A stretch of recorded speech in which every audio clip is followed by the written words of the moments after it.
Hello guys! Hello Aries! Welcome dito sa aking channel, Kapalaran 888. Welcome. This is weekly tarot reading Aries. So, tingnan natin kung anong messages, anong vibration, anong gabay para sa inyong lahat. I hope na makuha mo yung energy dito. Okay? Aries.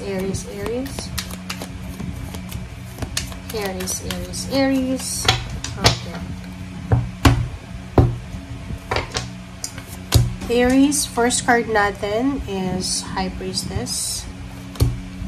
Wow. 7 of Swords. Empress. 9 of Wands. 5. Oh my God. 5 of Wands. OMG. Aries. Bakit ganun? Yung ilalim mo dito is 2 of Wands and then Judgment. Nakikita ko sa'yo dito na you have, kunin mo natin to. It's either relationship or it's either family. Ito yun. Ito yung sa first deck mo. Tingnan mo. Sinasabi ng baraha sa'yo dito na there's a revelation. This one is revelation siya, guys. There's a secret. Okay? So, sa linggong ito, Aries, posibleng may sikreto na lalantad or lalabas yung sikreto. Revelation of secret. Na posibleng ikaw ay niloko, in-scam, trinidor, parang ganon. And, yung taong ito, it's either your relationship, asawa mo ba, lalaki ka bang Aries, babae, boyfriend, girlfriend, parang ganun. And, nakikita ko dito, pagod na pagod ka na sa pag-handle ng situation. Yung parang panay-away, it's like mag-asawa, mag-boyfriend, girlfriend, panay-away, or maybe magkakaroon kayo ng misunderstanding, magulo, parang ganun. So, you need to be patient. Same with the Leo, pero yung energy mo iba. Yung energy mo is all about your emotion. Walang pera ditong involved, all about emotion. Okay, tingnan mo. Nakikita mo ba? I-check mo siya. 1 minute check. Tingnan mo yung mga baraha mo. Wow. Dito sa King of Cups, sinasabi ng baraha, you need to decide. Kasi parang nasa nasa parang crossroad ka. Diba? Aries. Hindi mo alam kung anong gagawin mo. Hindi mo alam kung ano yung paniniwalaan mo. Like for example, yun na nga, may taong trumaydor sa'yo, pero since mahal na mahal mo, diba may ganun eh, like sa mag-asawa yun, or magka-live-in partner. Kahit alam mong niloloko ka na, harap-harapan kang may third party yung taong yun. Ginagamit mo lang na rason yung anak, parang sinasabi. Because we have a kid, we have a daughter, we have a son, kailangan namin na mag-reconcile, ganito. Kailangan ko siyang balikan. Alam mo na niloloko ka, parang ganun. So, dito sa barahang to, sa 2 of Wands, hindi mo alam kung anong direksyon ang gagawin mo, paniniwalaan mo ba, gagawin mo ba, o ganito, ganyan. So, sinasabi ng barahan dito na you need to decide para sa sarili mo, para sa peace of mind mo, para sa katahimikan mo, at hindi sa katahimikan ng ibang tao. Okay? Mag-iingat ka because hindi lang naman ito ngayong linggo eh. Kasi parang yung mga Aries ay prone sila sa 7 of sorry guys. Parang prone sila sa 7 of Swords. Diba? Yung 7 of Swords kasi, eto yung mga tao talagang trickerous. Diba? Parang malahudas ang ugali. Sorry. Parang, may mga tao kasing ganun eh. May mga taong ganun na hindi natin masyadong. Kasi normally yung Aries, yung mga Aries guys, sila yung mga taong faithful. Faithful, mabilis magtiwala, inosente sila. Kahit yung may medyo, like may edad na, kung may kakilala, kayo Aries mismo, diba?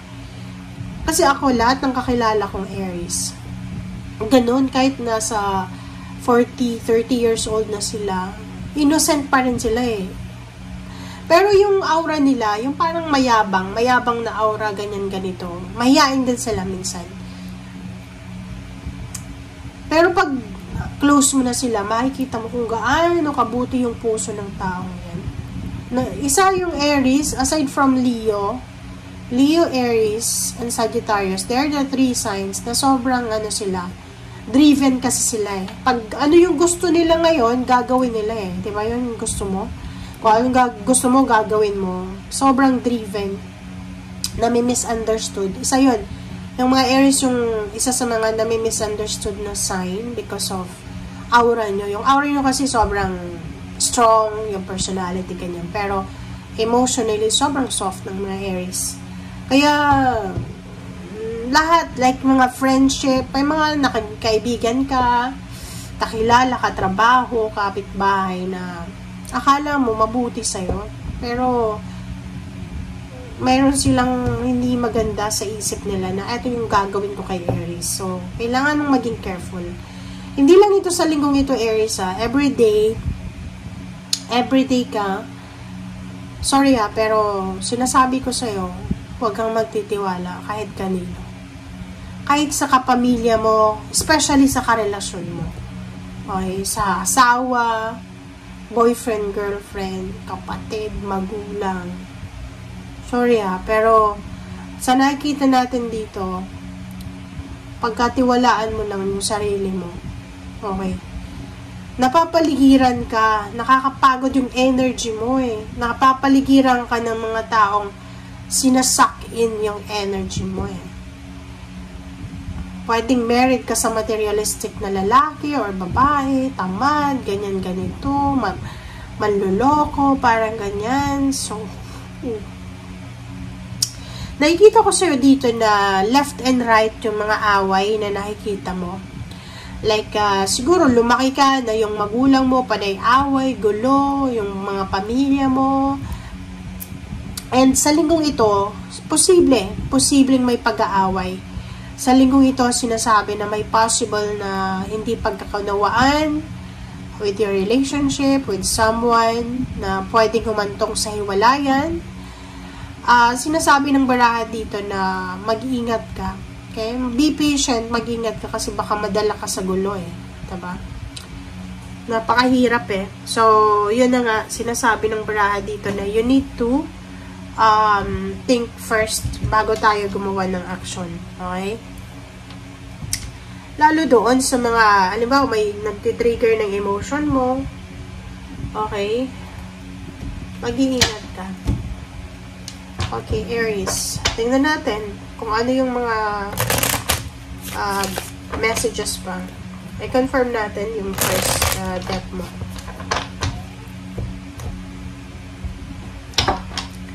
Okay, revelation of secret, justice. Oh, 'di ba? So, kung may mga sikreto na mabunyag, like for example, sa mag-asawa, mag-boyfriend, mag-girlfriend, mag-live-in partner, kung meron daw na sikreto na lumabas na, halimbawa, may third party, may kalaguyo, may kabet, sinasabi ng card na to na this is justice, this is karma, this is good karma for you. Siguro iisipin mo na napakalupit naman ng mundo. Lahat na ata ng sakit naranasan ko. But this revelation is for your own good. Okay, so dito, sa justice card na yan, sinasabi na this is your karmic blessing. Sabihin mo man na, ay, hindi ata ako mahal ng Panginoon kasi lahat na lang na negative na experience ko. Hindi. This is a blessing for you eh. Diba? Kasi minsan matagal na tayong walang alam. Diba? Yung parang pinapaikot lang tayo sa palad ng isang tao. And if the revelation is here, ngayon mismo, ibig sabihin, this is for your own good. Diba? Masakit man siya sa una, pero nakita mo na hindi totoo. Okay?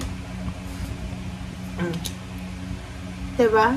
Huwag masyadong magpadalas-dalas kasi etong 7 of Swords, tricky siya. So, if ever lang, may mga parang mga pakikipagkaibigan, love life, friendship, or about money, about work, huwag masyadong mabilis. Kasi eto, mabilis to mabilis siya.